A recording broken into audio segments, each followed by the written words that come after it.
Welcome to Blockchain Security Series, the podcast where the future of Web3 security unfolds. Presented by pablito.eth. Hello and welcome. I am Pablo Sabbatella, your guide through the intricate and evolving world of blockchain security. Each episode we dive deep into the heart of Web3, bringing you face-to-face with the pioneers and key players shaping the blockchain security ecosystem. Presented by BlockFans. Hi, James. How are you? We are hanging in there. We are live now, and we are also live here in LinkedIn, Twitter, and YouTube, and just on time with the Bitcoin ETF approval by the SEC. Maybe. Finally. Yeah, maybe. Let's hope this time is for real. So, how's everything? Thank you for joining us. Welcome everybody. This is the second episode of the Blockchain Security Series, and today we'll be interviewing Jameson Lopp, founder and CTO of Casa. So James, welcome.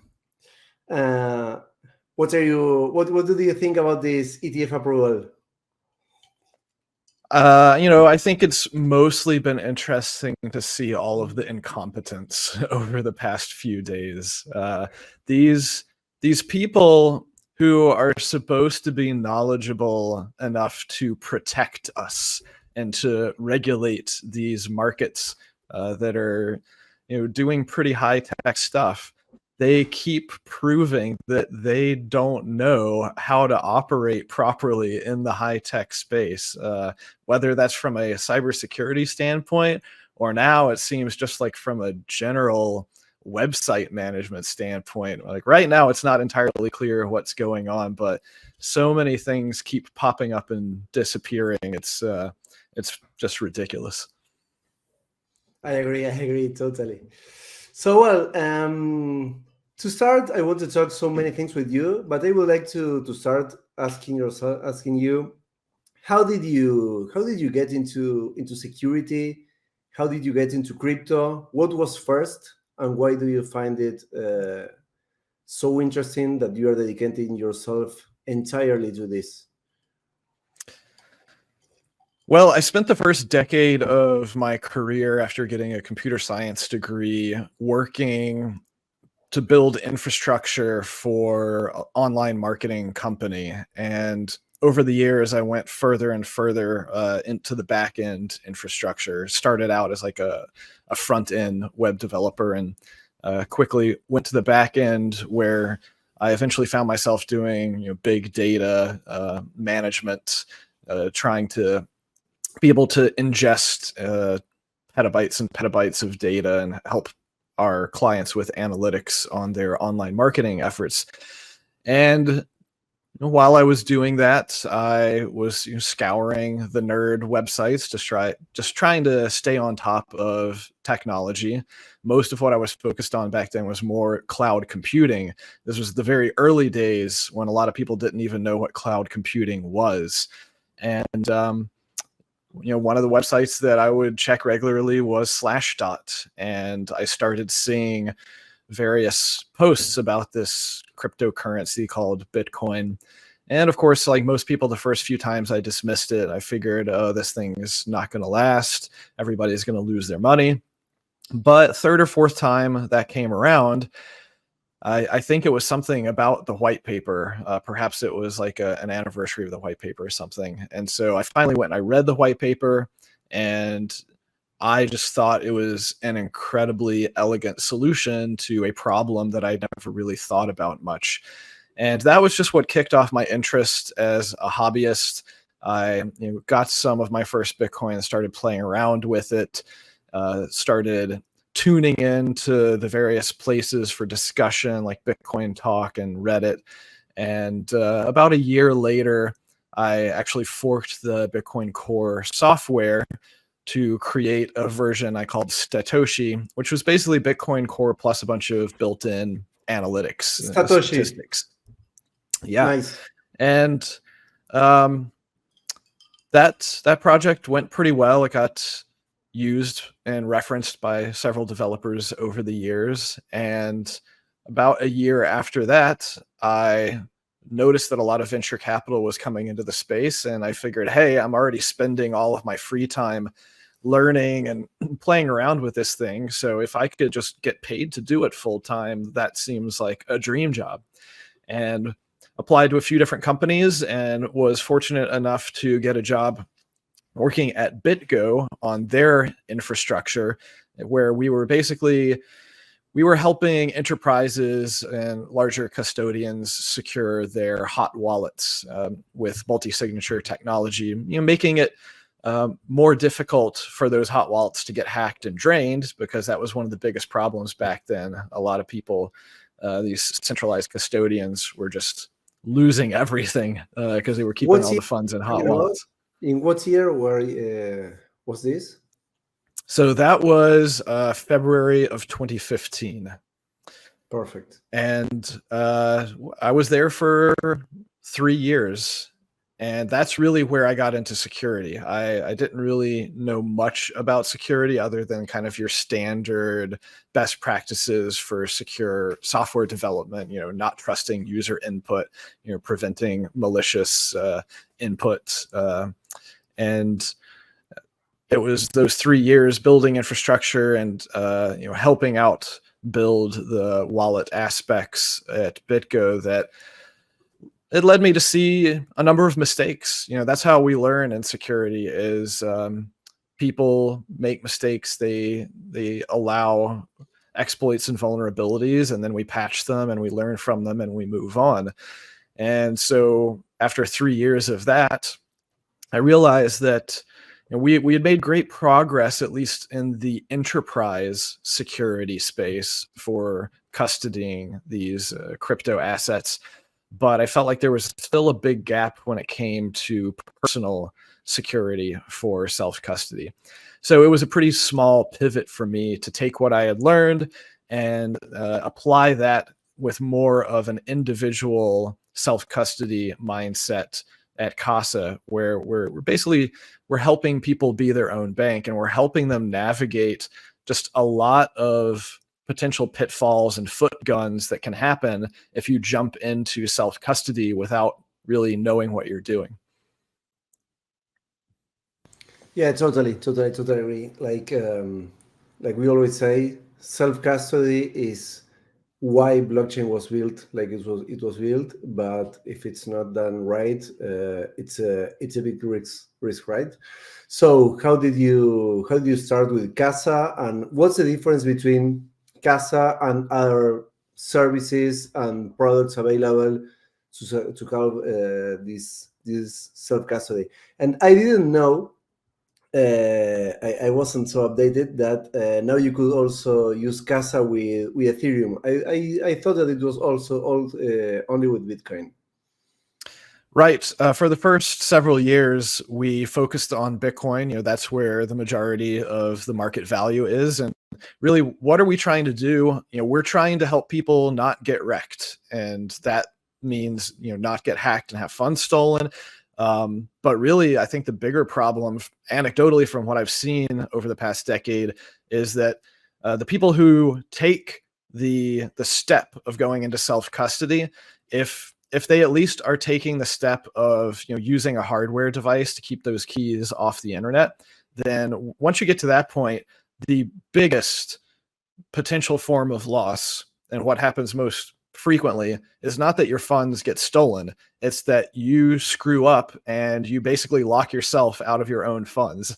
So Casa is taking all of the best practices I've learned over the years, combining them with the best hardware and software that's available on the market, and rolling that all into a really slick mobile app experience where your user interface is a nice mobile app, but the keys themselves are secured by a diversity of different hardware in different locations.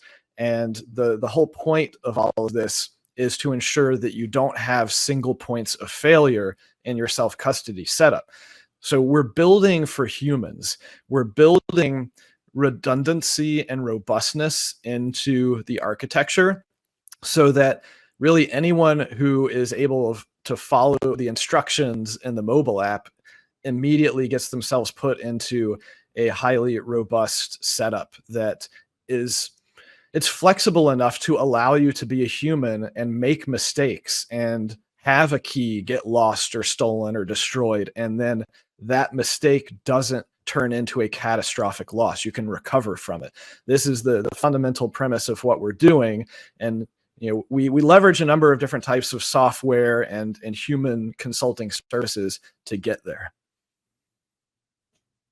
So, for example, there's one kind of way that you can configure your Casa account, or there are different ways to configure it. It depends on the user. Depending on the level of the user, is what kind of configuration you recommend. How's a normal onboarding process? How does it work? What hardware devices do they use? I would like to understand that process. And what's it like the most common, let's say, point of failure that you're used to seeing? Sure. So we have a number of different tiers, and these are both different service levels and different key architectures with different levels of robustness. Our sort of entry level, bring your own hardware and generally more self-guided tier that it's basically $20 a month, like $250 a year. That gets you into a 2 of 3 multi-signature setup. And you're currently able to use that same key set. And this is one of the really unique things. You're able to use that same key set both for Bitcoin and Ethereum and the stable coins that we've added support for. And who knows where this will go in the future. Like I said, what we're trying to do is help people secure the things that are most valuable. People who have the most to lose are the ones that we're trying to service. So the default setup in a 2 of 3 with Casa is that you'll have one mobile key that's actually generated on your phone. It's secured by that secure element. And this is, of course, a hot key, right? It's on an internet connected device. So it is, in a sense, weaker than other keys that are in cold storage. But one of the nice trade-offs and sort of diversity aspects that you get from this is that key gets automatically encrypted and backed up to your cloud storage. And it's encrypted in a kind of 2 of 2 fashion so that even your own cloud storage provider is unable to read that key. Casa is unable to read that key. But when you get the different pieces of key material and reconstitute them on your phone, effectively you're able to lose your phone or have it destroyed or whatever, and you just go get a new phone and log into your Casa app and your cloud account, and it'll automatically reconstitute that key. So then your second key is going to be on a hardware device. Generally, we recommend Trezor or Ledger, big name brands that have very secure histories and reputations behind them. But of course, you only have one key on that. So even if there was some issue with Trezor or Ledger, once again, you're not going to have a catastrophic loss. And then finally, the third key is held by Casa, completely offline cold storage. It's not something that's easily accessible, but it's really there as an emergency recovery mechanism. So depending on the tier you're at, the service level you're at, there are different types of authentication mechanisms that can be used to protect the access to that key. And at the lower tiers, it's generally like a series of questions and answers that you set up. And if you request a recovery signature from Casa, you have to go through that authentication, and then there's some sort of waiting process, time delay. 7 days is the standard for that tier. And once again, just making it more difficult for even if an attacker got into your account, even if they knew those questions, giving people time to be able to revoke or repudiate requests for that key. And so it goes up from there. We also have 3 of 5 tiered plans. And, essentially when you add more keys, what you're doing is you're adding more cold storage hardware devices. And, once again, diversity is strength. And so we recommend adding devices of different manufacturers so that, you're not creating potential single points of failure. And at the higher tiers, you'll get more personalized consultation, phone calls with your client advisor. You can basically call us up at any time if you have questions, concerns, if you need to talk about any of the decisions at play. And because really all of the decisions around key management involve trade-offs generally between convenience and security, and our client advisors are well versed in being able to help you navigate and understand every decision that you need to make. And then at the even higher tiers, we have extremely personalized setup of inheritance products, for example. I wanted to ask you first, what do you think about the famous 5-pound wrench attack? Have you had cases of people being like extortioned or with violence? And what do you think about that? How does the product work? Do you think that's something that usually happens, or is not something that you have been seeing so usually? So it is rare. I actually have a project where I catalog as many of these physical attacks as possible. And I think we're only aware of maybe 150 of them over the past 15 years, which, compared to all the different types of attacks and thefts and loss it's minuscule. There are patterns around those type of attacks. And the short version is it always comes down to engaging in risky behavior. So in many cases, the attacks occur against people who are extremely public and flashy. They're going around flaunting their wealth. They're putting themselves into risky situations, usually doing things like engaging in high value face-to-face trades, like with a lot of cash and a lot of crypto. Or what we have seen in other few cases is that in some countries, like Colombia, for example, there are actually gangs that go around and they look for expats and tourists and basically target them with dating scams, and then they drug them and they get you to open up your phone and basically. I think it's scopolamine is like one of these compliance drugs that basically it makes you lose all of your inhibitions. And so we have seen some cases of people who had that happen to them. But in the case of the Casa client that had that happen to them, they did not lose the funds that were in their multisig because they were distributed across multiple keys. And really what happened there is that the attackers managed to drain all of their exchange accounts that they could access directly from the phone. But the other assets that were not directly accessible from only the phone were safe. Yeah, I don't know if you read about a case that was, I think that 3 or 4 months ago, that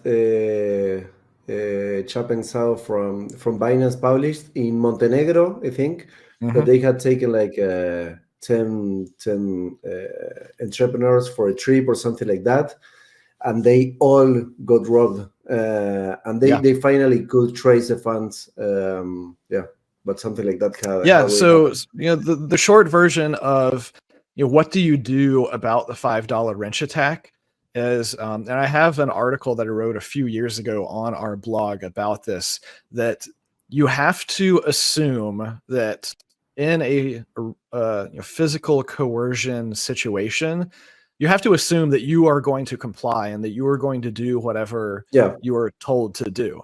And so the only way to ensure that you don't hand over all of your assets is to ensure that you don't have direct immediate access to all of your physical assets. So that is yet another case of why you want to have your funds distributed across multiple keys that are not easily accessible. And do you have, for example, the possibility with Casa to say, okay, if I want to move more than 20% of my funds, or if I want to move to this new address or to some address that is not in this white list, there's a time lock of, I don't know, 72 hours, for example. That is something that you recommend to protect us from ourselves, right? From ourselves, but under being pressured. So we haven't built those type of features into our app. I mean, I think that the whitelist, blacklist, time delay stuff makes sense if you're trying to protect a single key. But when we looked into doing that, ultimately the way that you do that is you just make the keys not accessible, and so then you have to decide, because you have to physically move to some other location, preferably a location that has some level of security around it. In some cases, if you have a 5-key vault, it starts to make sense to put one of those keys in a safety deposit box at a bank or some other institution, because you can do that, and then they can institute various access control policies. And it's safe to do that with a multi-sig, unlike with a single sig setup, because you no longer have to worry about that company, that bank, whatever, basically turning on you and denying you access, or even taking the contents of your safety deposit box without your permission. Yeah, totally. And one more question. Imagine, for example, okay, we have a 2 of 3 setup with a ledger, the phone, and you have the R key. But the problem that we always have with the hardware wallets is that in the end, you have a seed phrase, right? In a paper. What do you do with that paper? What's your recommendation for seed phrases? In order always, right? I don't want to lose it. I don't want it to be found. If I have 3 copies, or I have 2 copies, and I put half here and half there, but I start having so many copies, I don't know where they are, each of them. So what's your recommendation? I mean, we always say that whatever setup we have, we don't have to say which one we have, but I mean, for sure there are some recommendations or some options that we can recommend, right? Yeah, so it depends on the architecture of the wallet. Since the vast majority of people are still using single signature wallets, then if you're in that situation, I think it makes sense to go to more extreme links when you're backing up the seed phrase. And I do have a very lengthy blog post about my recommendations for backing up seed phrases. And the short version is that I think the optimal thing to do is to buy a couple of seed plates. There's a few different brands, but basically use a metal backup plate of stainless steel, and use one that's literally just one solid sheet of metal. My stress test of 70 different backup devices over the years have led me to this conclusion. 70. And then 70 something different metal backup devices I've destroyed over the years. And you actually need to get, I would recommend getting 4 of these because my recommendation is to use the SeedZor protocol that was developed by CoinKite. And what that allows you to do is it allows you to split up your seed phrase into 2 seed phrases. And the cool thing is that each of those pieces is a valid seed phrase in and of itself. So it gives you this interesting level of plausible deniability, in the sense that if a sophisticated attacker comes across one of these plates and they recognize that it looks like a seed phrase, they can load that seed phrase up into any wallet and there's not going to be anything on it. And so they're just going to assume that, oh, you must have created a wallet and never funded it. But or in you reality, could, or you could put something there too. Yeah, you could also put like something. Yes. Like, if you wanted to create a mechanism where you could get alerted, if any of your backup pieces had been compromised. Yeah. The canary. Yeah, and so essentially you create this 2 of 2 backup, and then you can you split those backups, store them wherever you want. It doesn't really matter. It doesn't have to be super high security because, as we've said, a physical attacker won't even know that they only have a piece of a seed phrase.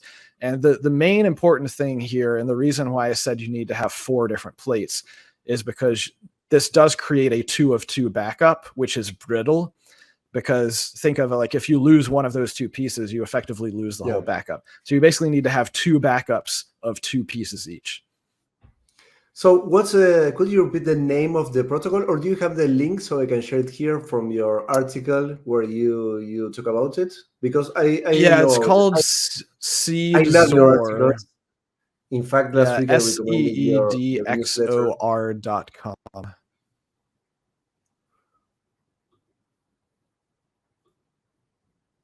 SEDXO. Ah, okay, yeah, I know. And it's very easy to do this if you have a cold card device. I think it's also possible to do it on a piece of paper. I have not tried that myself. To basically calculate the seeds or by hand if you don't have a cold card. Very good, very good. Excellent. But it's complicated, right? So, I mean, I think it's much easier if you get yourself into a distributed key setup. You don't have to go to those extreme links with the backups. You can literally just back up each seed phrase, in clear text in one piece, because you also know that if that seed phrase gets found by an attacker, you're not going to lose your funds. Yeah, I agree. And so you started with Bitcoin. When did you decide to start using all this technology for Ethereum? And what changed there? Yeah, it was really, I would say, a year ago. We had been monitoring it for a while, and of course, our sales and marketing people monitor basically the feedback that we get, especially whenever we lose a deal because we don't support something, and we keep track of all of these things. And we just noticed that demand for Ethereum and Ethereum-based assets, especially stable coins, continued to go up and up over the past few years. And one of our main issues with this is that Ethereum does not support multisig as a native function in the protocol. So there's this additional level of complexity and therefore risk factor of how are you going to implement multisig. And so we were paying attention to the sort of state of multisig and Ethereum, and especially to what was happening with Gnosis and their safe product, which I think they launched that around 2017 or 2018. And it got to the point where we saw that there were so many tens of billions of dollars worth of crypto assets being secured by Gnosis safes that we felt like that was a sufficiently high bug bounty that it's unlikely there's going to be a catastrophic flaw found in them at this point. So what we did when we added support for that is that we're building on top of Gnosis safe smart contract. We don't want to roll our own crypto. We don't want to write our own smart contracts. I went through that process at BitGo when we implemented Ethereum, and that was like an 18-month process with 3 or 4 different audits, and every audit would keep finding problems. It was just a straight up nightmare. And it was so much easier for us to implement this product that is already under fairly widespread use. And I got a nice question about that. What do you think is most secure, to have assets under, we're talking about Ethereum, right? Assets under one private key, or having a multisig with 2 of 3, for example, but with the possible risk of having I think if Gnosis Safe has a bug in their smart contract or something, and suddenly that breaks, like the whole DeFi and Ethereum and everything explodes. Right.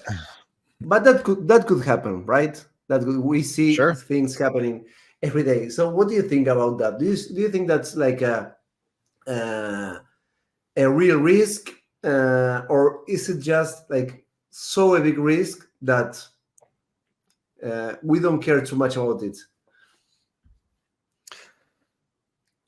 Well, like I said, the name of the game is trying to identify single points of failure. So when you're working with one private key, that's always going to be a potential single point of failure. And of course, there's a million variations of how you might be storing, accessing, using, backing up, recovering from. So it's very hard to just compare it like an apples to apples thing.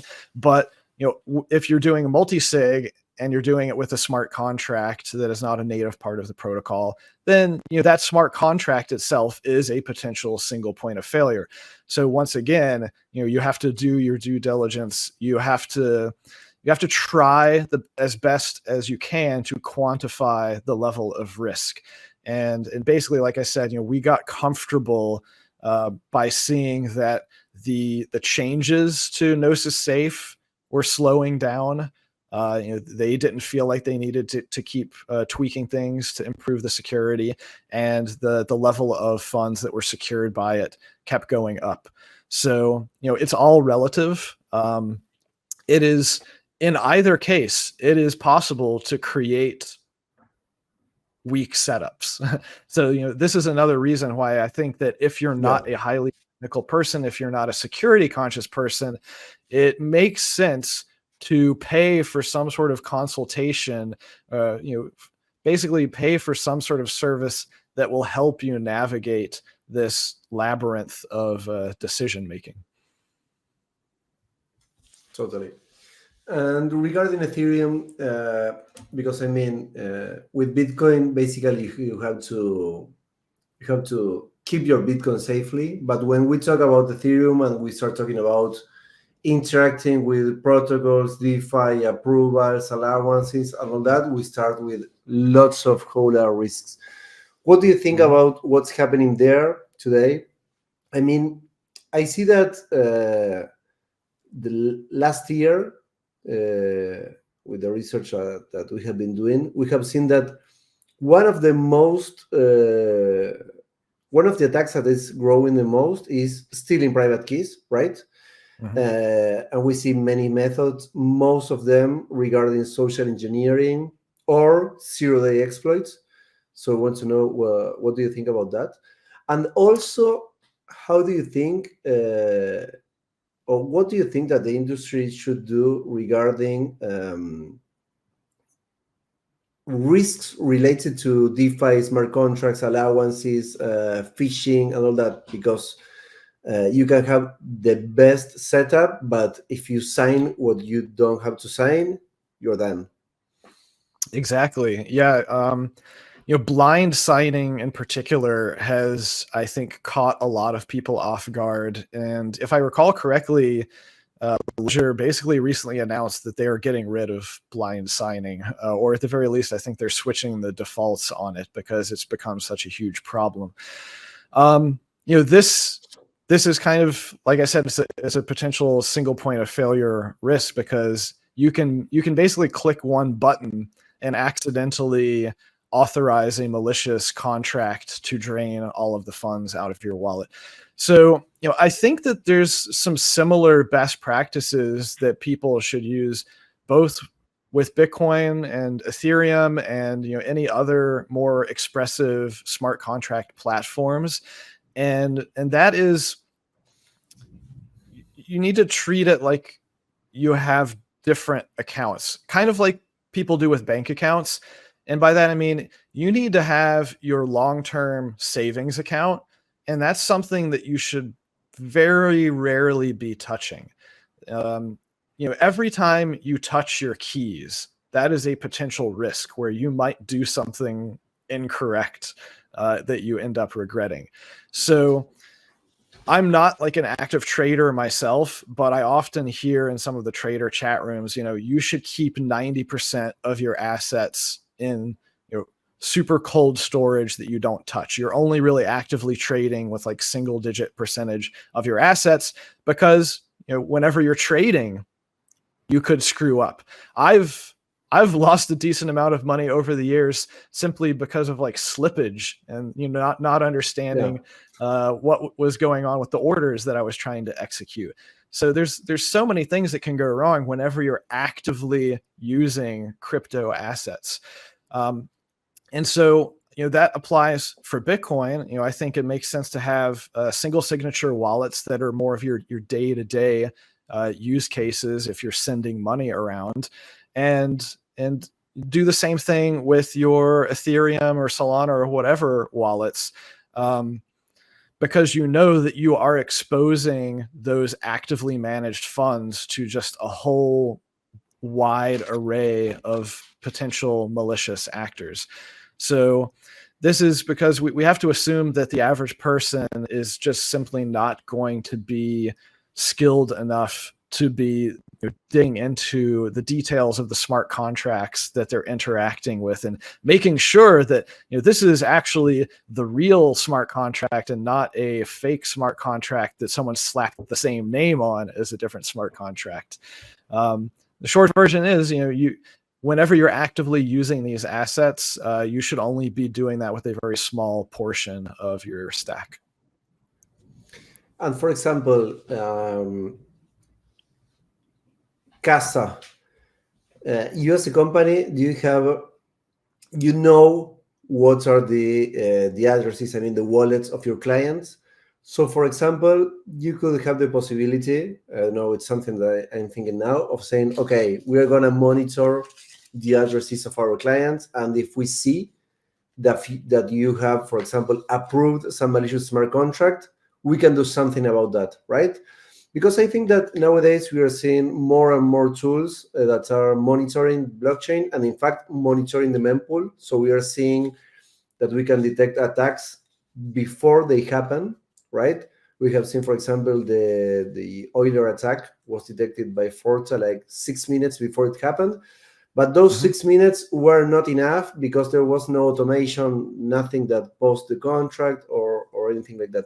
So what do you think about this active monitoring and things that we can do in real time to stop this kind of threats, right? Yeah, that makes sense. So to give an example, back when I was at BitGo, we noticed that clients were losing funds due to clipboard malware.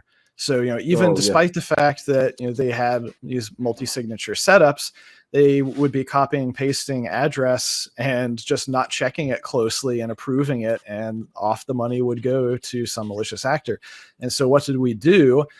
We went and we scoured the internet for all of the known clipboard malware, and we grabbed all of the addresses that were in that malware, because it would just be millions and millions of addresses that looked similar, like they would have the same prefixes and stuff.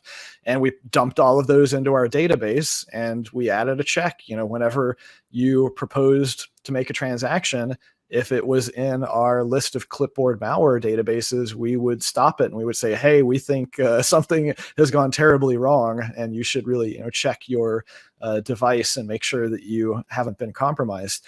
And so, I think that type of warning, because this is what I think a lot of the problems here when we're talking about phishing type attacks is that people are getting tricked into rushing through the process and just not checking carefully exactly what they're approving and what they're sending their money to. And I don't think we should not assume that people are going to change their behavior, right? People tend to do the fastest, simplest, most convenient thing, and they tend to rush through stuff. And so, having checks and balances in the software to basically do that for you is certainly a good thing. Now, one thing that I'll note, like with regard to Casa and how we've set up our Ethereum stuff, is like, we don't even offer the ability for you to approve yourself of giving approval to like other smart contracts, at least through our interface. We don't even support it.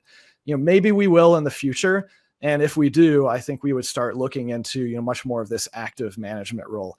But the reason for that is that at least the way that we have built our service so far is that we're really targeting high net worth individuals and enterprises, small funds and stuff, family offices, what have you. And so what you're talking about to date, at least so far, is not really the use case of what we're trying to help provide people for.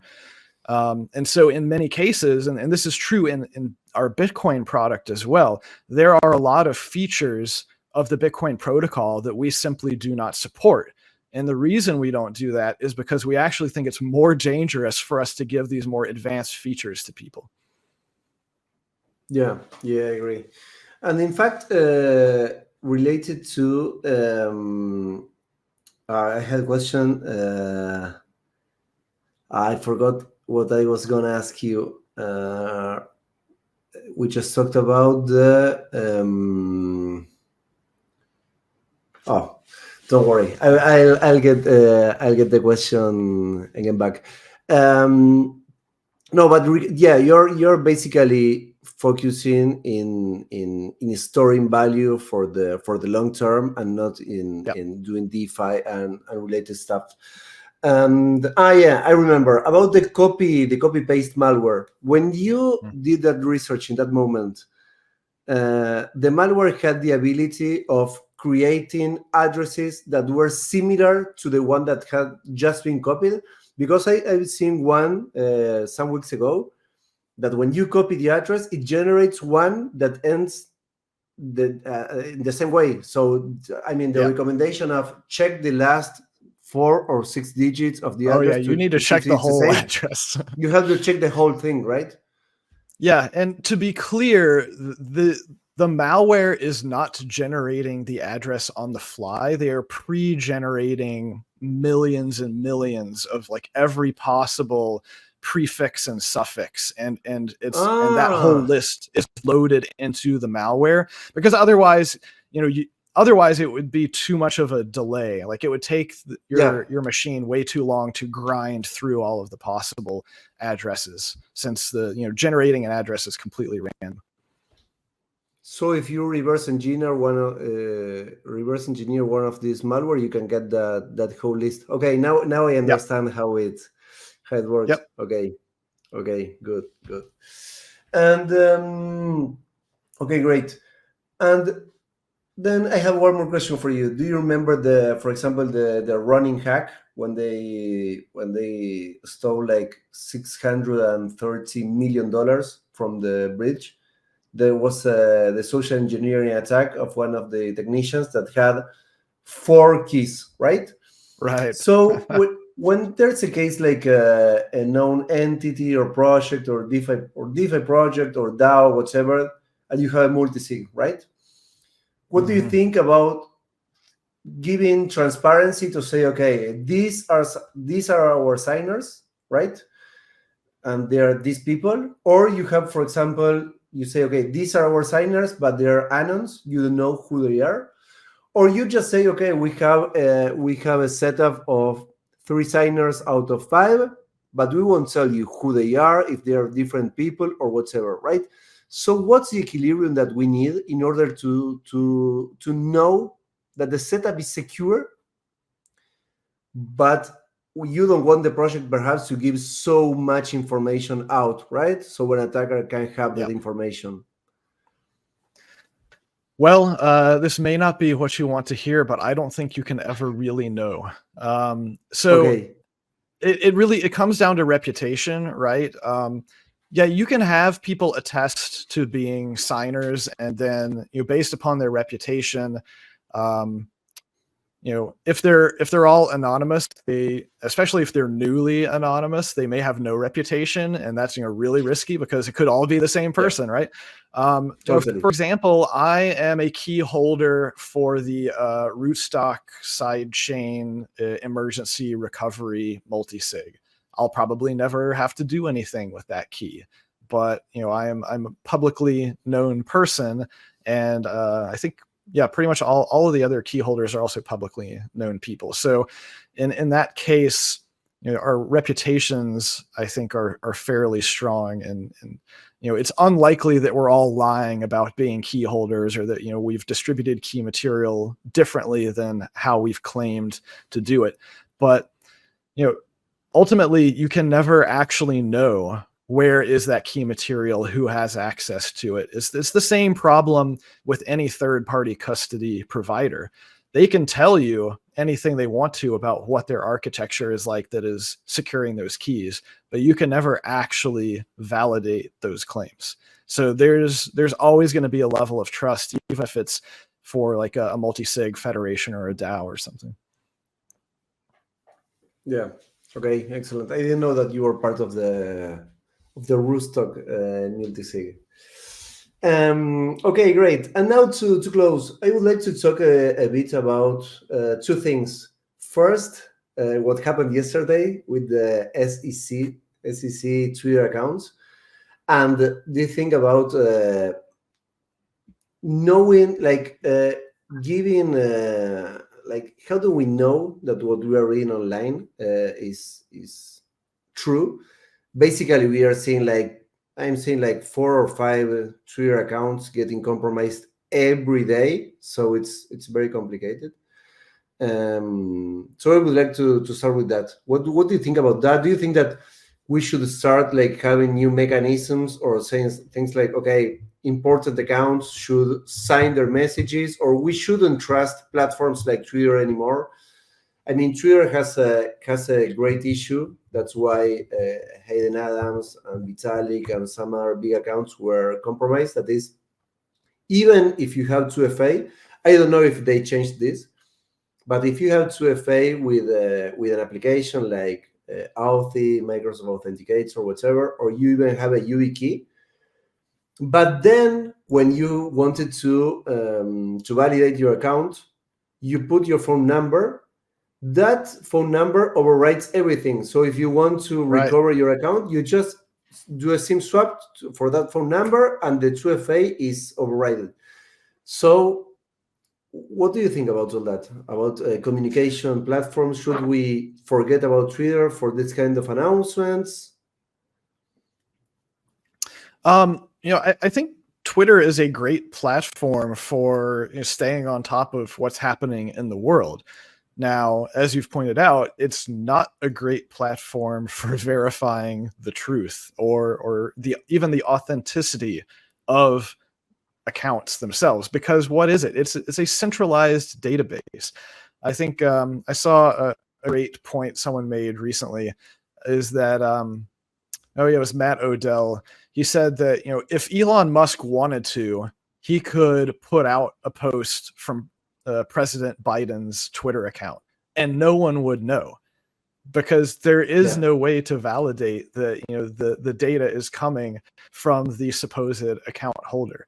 So that is a huge weakness, and that gets exploited in many different ways. I mean, I think one of the ways that we saw a lot of big accounts were getting exploited a few years ago is that there were weaknesses and perhaps even insiders who were giving access to some of the administrative tools at Twitter itself. And so malicious actors were getting into Twitter's admin tools and able to take over accounts and publish really whatever they wanted, and manipulate markets and scam people and so on and so forth. And really, I think what we're talking about now with the SEC stuff, this is a whole other layer of weakness, really, with our telecom providers. And it seems to me like it's mostly a weakness in United States telecom providers. A lot of other countries seem to have better regulations or security around their telecom providers, and it's not as easy to do SIM swaps for phone numbers and other. In Argentina, so it's all over the place. Very, very common. In Argentina, to have someone, an insider in a company, to do a SIM swap is just $19. $19, and you get a SIM swap for any person. In fact, 1 year ago, the security minister of the Buenos Aires government got SIM swapped, and it was a disaster because he didn't have 2FA in Telegram, in WhatsApp, in anything, and they found really complicated stuff. And that things keep on happening every day here. Yeah, it's actually kind of ridiculous. So, that's the same problem that we just talked about Twitter having, potential insider attacks. This is what's happening at the telecom providers. Now, SIM swaps can happen in a variety of different ways. In some cases, people are actually creating fake IDs and going into a retail store and basically tricking an employee into doing a SIM swap. But as you pointed out, there's also plenty of cases where employees are just straight up being bribed. And I've actually been a part of, I was an expert witness in a case against a major telecom provider that was allowing SIM swaps to happen against this one client like a dozen times, despite the client going in and telling them to put extra levels of security on there. And eventually what came out was the telecom provider actually found out and knew that their own employees were being bribed, and I think they fired the employees, but it seems like they haven't actually changed anything about their own internal security policies to add some checks and balances against that. And so the problem you run into with some of these huge telecom providers, especially the ones that have stores on every corner, is that they have given basically administrative access to potentially tens of thousands of employees. So this is a huge security hole, a huge attack surface. And what really amazes me is that the governments of the countries that these telecom providers are having all these problems in, it amazes me that the government regulators haven't come in and crushed and put the hammer down and said, you need to fix this. This is the one thing that really baffles me. And in short, the only way that I know to get around it is that I no longer have a phone number that is connected to my real name, so that even a bribed employee at a telecom provider can't look up my phone number and find me because my name is not on any SIM account. And then beyond that, I have extra levels of protection where I actually don't even know my phone number on my SIM card. I have a dozen proxy phone numbers that I compartmentalize and give out those proxy phone numbers for different things. And those basically forward, the text messages and the phone calls to my real phone number. But this way, even I can't, screw myself and leak my information because I'm only giving out proxy phone numbers that are much easier for me to block and to change. But yeah, it's a huge problem. And it seems like it's only getting worse. And the question is, when are any of the authorities that are supposed to be protecting us actually going to step in and do something about it? Well, perhaps they're going to step in when this affects them, right? And the episode yesterday, I think it's a good example. Or perhaps when telecom companies start being accountable and have to pay for the losses that people have, right? I didn't know this about the proxy phone numbers and the ability to forward like SMS. I think that it's something interesting. Yep. I think that both. I think that platforms should stop giving the option of doing SMS for 2FA or for accounts. That would be the first thing. But the thing is that everybody has a phone, so it's very easy for them. Yeah, it's too convenient. And actually, when I was at BitGo in 2016, I believe, we turned off the ability to do SMS 2FA. We wrote a whole big blog post announcement about it. And because we basically said, look, we can see the trend, and we cannot rely upon the telecom providers to improve their security. So we have to just stop supporting it altogether. And so even beyond Twitter, it's amazing to me that, places like Coinbase or Binance or these other major exchanges that have billions of dollars behind them, it amazes me that they still support these quote unquote security features, because while the custody practices have gotten a lot better for these institutional exchanges, like we're not seeing the exchanges get their hot wallets hacked and drained nearly as often as we used to 5-10 years ago. But what we are seeing, there's plenty of people who are keeping all their money on the exchanges, and their exchange accounts are getting drained, and it's usually through SIM swaps. Yeah, I agree. What I usually recommend is like if you have to use your phone number in any of these services, to have, as you say, like a private number that nobody has, and but to have it like virtually, right? Like you buy it in Skype, Hashed, or some of these online services. Yeah, it's And not something SIM that swappable happened. because there's no SIM. Exactly. Or they have to hack into the systems, but when you don't know when you start by not knowing the phone number, I mean, when the attacker doesn't have any information about you, it's much more difficult.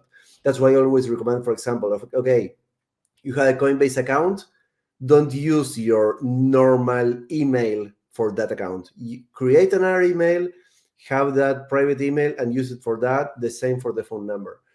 And I do that, but listen to what happened to me like 1 month ago. I was in a conference in Europe, and suddenly I get an email from the Apple Store saying that I had bought an Apple Watch and had to pick it up in Miami. And they said, what's this? So the first thing that I thought is, this is a phishing email, right? So I checked it, and it wasn't a phishing email. It was a real email from Apple. It had a real order number. So I checked the order number. But what was very strange for me is that I received the email and said, okay, Pablo, my email. And then it said phone number and the last 2 digits of the phone number that nobody has. I only have that number and Apple has it, right? And I said, oh, what the fuck is happening here? So to make the story short, there seems to be a bug. I was not able to reproduce this yet, that if you go to the Apple Store and you buy something not being logged in, but using the same email that someone has with an Apple ID, in some part of the process, if you finish the buying it, it shows you the phone number that Apple ID has in Apple. So they did all that process just to get my phone number. I said, oh, there's a lot of work here. Like this Wow. is really targeted. And after that, they tried to, well, they couldn't SIM swap that phone number because it was from a virtual service. But I said, okay, I have to be extra careful and I had to check all my security settings again. That is something that I really recommend everyone to do once in a while. So my last question for you, because we are nearly on time, is do you usually do like a whole security checkups for all your security stack? Like how often do you do it? And if you could leave like 2 or 3 easy recommendations for any crypto user to follow, which would you choose? Like easy things that everyone can do, but like that they make a huge difference, right? For the average user. Yeah, I mean, I think I'm in a pretty hardened state at this point where it's fairly low maintenance, and it's not unless I receive an alert that usually I'll do anything. And so what happens from time to time, and inevitably, is that of course your passwords are going to get leaked from various websites that you've set up authentication on. And so, whenever that happens, you need to go in and rotate those passwords. But if you're already in a good position, then that should not be catastrophic. And how do you get into a good position? Well, the easy thing is realize that if you know your passwords in your head, you're doing it wrong. You should only really know one password, and that should be the password that gets you into your password manager. And then, of course, your password manager should also be secured by a hardware device, like a YubiKey, for example, some sort of other second factor authentication that requires, physically having access to something. And so if you get yourself into that state and you're using a password manager to generate completely random, insanely long, complex passwords that you don't even know, you're going to get into a really good position there, because even if one of those passwords gets leaked, then you're not going to end up with your other accounts being compromised. And so that's one of the most common things that we see. Some service gets compromised, their usernames and passwords get leaked, and then or really anyone who runs internet-based services, what you see happen from time to time is you will get a sudden spike in traffic to your service. And what the reason for that is that people will take all of these leaked lists and they will just try every username and password combination against every popular service that might have something valuable hidden in there, because they know that a decent number of people are going to be reusing those usernames and passwords. So, I think that's the easiest thing. You basically have to realize that anytime you interact with a third party and give them any sort of information, you should assume that that's going to get leaked at some point. And so the same thing is true whenever you're giving out your credit card to a merchant. This is why I really prefer using like prepaid debit cards or privacy cards, where once again, you have a different number that you give to each merchant, because I assume that merchant over a long enough period of time is going to get compromised, and those details are going to get leaked. And then, someone's going to try and take that number and use it to buy some high value item. Yeah, totally. Well, James, it's been a pleasure having you here. Thank you for your time, all your recommendations. I will then make a summary of all the tools and tips you have given us.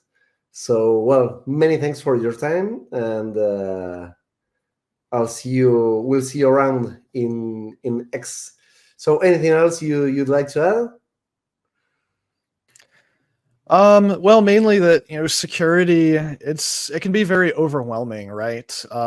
But you don't have to become an expert and go really deep into this. Really, spending a few hours, spending a free day on your weekend to start digging into the basics will already put you into a better position than 95% of the people out there. And really, this is also one of the main games of security, is that you're never going to have perfect security. And this is true for both like digital security and physical security. What you want to do is you want to be a more hardened target than everybody else, because the malicious people out there who are trying to attack people, they're trying to find the best return on their investment of their time and skills. So they're going to be going after the people with really weak security practices. So as long as you're in that like top 10%, which is not actually hard to get to, then you're going to be pretty good. Excellent. Well, Jameson, thank you very much for being here, and we'll see you around. Thank you, everybody, for joining us. Thank you. Goodbye. Blockchain Security Series, the podcast where the future of Web3 security unfolds. Presented by pablito.eth.